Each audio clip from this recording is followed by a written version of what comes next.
அஸ்ஸலாம் அலைக்கும் வரஹ்மத்துல்லாஹி தஆலா வரகாத்தஹு. ஒரு முறை மக்கள் எல்லாம் அபூ ஹுரைரா ரலியல்லாஹு அவர்கள் அதிகமான நபிமொழிகளை அறிவிக்கிறாரே அப்படின்னு பேசிக்கிறாங்க. அப்போ அபூ ஹுரைரா ரலியல்லாஹு அவர்கள் சொல்றாங்க, அல்லாஹ்வின் வேதத்தில் இந்த 2 வசனங்கள் மாத்திரம் இல்லை என்றால் நான் ஒரு நபிமொழியை கூட அறிவித்திருக்க மாட்டேன்.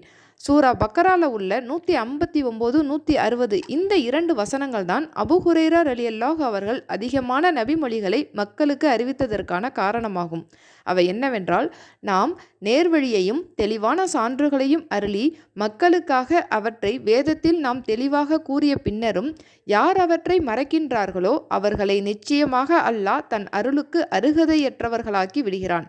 மேலும் தீயோரை சபிப்பவர்களான இறை நம்பிக்கையார்களுக்கு வானவர்களும் அவர்களை சபிக்கின்றனர்.